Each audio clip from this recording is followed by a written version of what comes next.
Hi, I'm Chung Nguyen from GoBooks.com, and in this video we're going to go ahead and take a look at the Novatel MiFi 3G 4G LTE mobile hotspot, which is made by Novatel for Verizon Wireless. In the first part of the video we're going to go ahead and see what's in the box, and then we're going to go ahead and compare the device to the Sprint 3G 4G MiFi mobile hotspot, also from Novatel for Sprint's WiMAX network, and then we're going to take a look at the interface on the web browser. Let's go ahead and take a look at the contents inside the box. Inside the retail packaging, when you open it up, you have the Novatel MiFi here on top. You have Verizon's 4G LTE SIM card, which works on the faster network. Verizon claims the network is up to 10 times faster than the 3G network. So you lift off the tray, you have some manuals here. You may want to read the Master Your Device, which will give you some of the features and some of the LED light colors for the different network modes. You have a soft case carrying pouch, so you can transport your MiFi along in your briefcase without having the device be scratched. You have a wall charger. It looks like this is an international wall charger where you can swap out the charging head to fit. It comes with a US wall adapter. And you also have a micro USB charge and sync port, so you can connect the MiFi 3G 4G mobile hotspot to your laptop or computer for charging or to connect to the internet that way. Let's go ahead and take a look at the device and compare it to other 3G 4G mobile hotspots. So we have three mobile hotspots here, all made by Novatel. The first one here is made for AT&T, and it uses a SIM card for AT&T's 3G network. This is the Novatel 3G 4G mobile hotspot for Sprint's WiMAX network. When 4G isn't available, it will default to CDMA or an EVDO Rev A connection.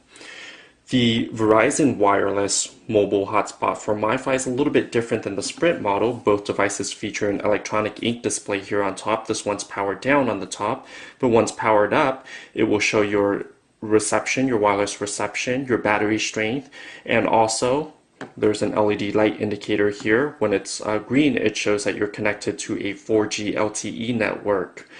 There's also a power button here, so you can hold it and press it on or off to power it down. There are some minor differences compared to the Sprint model. The Sprint model has the charging connection on the top, in the front side, along with a micro SDHC card slot, so you can use the Sprint mobile hotspot made by MiFi to go ahead and share files on the micro SD memory card. On the Verizon Wireless model, you don't have the micro SD memory card. The charging port's on the back, and you do have a cover here which opens to reveal a port so you can connect an external antenna to improve signal strength. On the back side, you have a matte rubberized finish, which is very smooth, and there are little bumps here to keep the device elevated off of a surface to help keep it cool. There's a latch here. Once you push in, you can go ahead and pull off the back battery cover. This reveals a capacious 1500 milliamp battery. And let's go ahead and take out the battery, where you will have access to the 4G SIM card. Also on the back battery cover, you do have the SSID here, which will show you the wireless network name along with the password, so you can connect devices onto the Novatel MiFi 3G 4G mobile hotspot. Both the SSID and the password can be changed, and we're going to go ahead and take a look at that on the web interface right now. Let's go ahead and pull that up. The Novatel MiFi 3G 4G LTE mobile hotspot can connect up to 5 devices to share the same Verizon Wireless mobile broadband connection, so you only need one data plan, and you can go ahead and tether 5 devices over Wi-Fi. In order to connect your computer, this device can connect any device that you can enter in a password. All you have to do is go down to the bottom where there's an icon here for your wireless network. Find the MiFi device. On the back here, you'll see the SSID, which says Verizon MiFi 4510L, followed by a string of 4-digit letter or numbers. You want to find that same network name, and then you're going to connect to it. Now it's going to ask you for a security key, which is the password. The password is also supplied on the sticker. It's right under the SSID, and it's a string of numbers. You're going to go ahead and go ahead and enter that same password in order to connect to the network.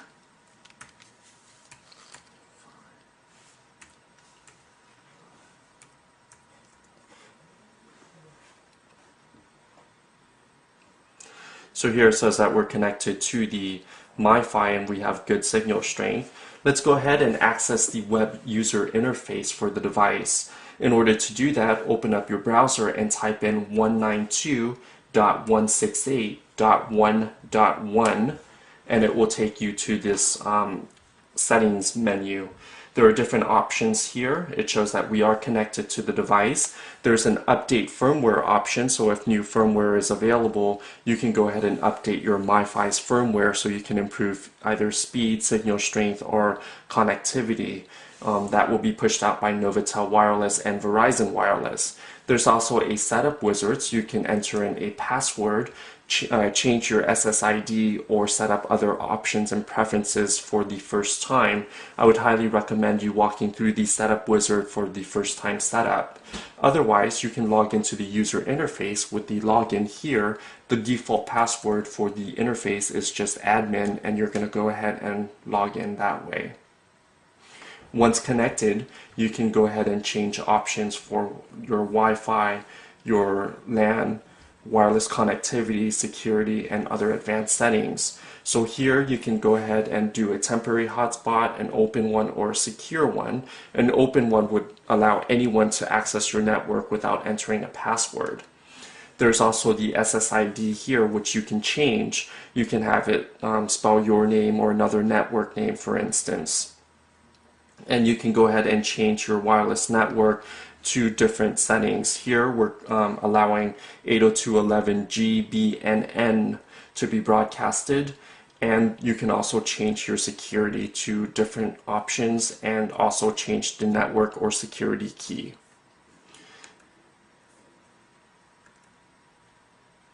On the LAN setting, you can go ahead and see what devices are connected and the device's MAC address. And you can go ahead and view the APN and the different network identifications here.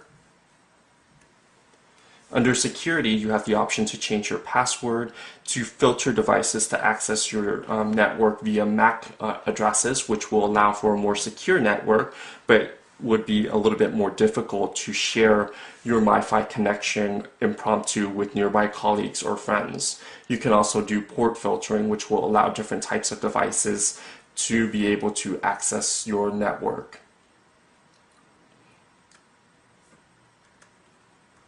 There are various settings and other options here as well, and you can also set power settings to tell the MiFi to shut down after a certain period of time of inactivity. That way you can conserve battery life. So this is a brief walkthrough of the user interface. The MiFi, although it doesn't have the same MiFi OS as the Sprint 3G, 4G MiFi mobile hotspot, the Verizon unit does offer plenty of options here. You just won't get the elegant interface and the widgets that were present on the Sprint unit. The Verizon Wireless MiFi 3G, 4G mobile hotspot offers a very refined and elegant look with a glossy black surface, along with chrome borders and a matte black finish on the back and on the side. It retains the compact form factor of the original MiFi 3G mobile hotspot, but adds in an e-ink display here, which displays your network signal strength along with battery levels. The device retains the compact form factor and footprint, which is about the size of a credit card. It is a little bit larger than a credit card, and the Verizon 4510 MiFi is a little bit larger than the Sprint's MiFi unit overall in terms of the 4G model. However, this device offers better connectivity speeds than the Sprint model. The LTE network on Verizon promises download speeds of between 6 to 12 megabits per second, and upload speeds of between 2 to 5 megabits per second, which is faster than Sprint's 4G network speed on the WiMAX network, which promises speeds of 3 to 6 megabits per second, and upload speeds I've experienced are around 1 megabit per second on Sprint. However, on the Verizon model, you'll be paying for data on a metered usage policy, so you'll either be paying 5 or 10 gigabyte data buckets per month, with overages of 1 gigabyte data costing extra. The device will also compete with the Sprint MiFi, the 3G, 4G MiFi on Sprint's WiMAX network, along with the Overdrive and the Overdrive Pro. On the Verizon network, this device will also compete with Samsung's mobile hotspot unit, which is also 4G LTE enabled as well. So for road warriors who value speed, the Verizon Wireless Novatel MiFi may be the way to go, but for those who value a more economic data plan, the Sprint 4G MiFi may be the better bet, as Sprint offers unlimited data access on its 4G network. This device is great for anyone who needs to connect devices while on the go, and features wireless connectivity over Wi-Fi, so you can tether up to 5 devices, such as a laptop, a tablet, a smartphone, or PDA, or you can even share your network connection with your colleague or friends who are nearby, rather than having them pay for a daily hotspot access plan at an internet cafe. So for this device, if you're valuing speed and connectivity and want your own secure network, the MiFi 4G from Verizon Wireless is an excellent option. I'm Chang Wen for Notebooks.com, and today is a great day to be mobile.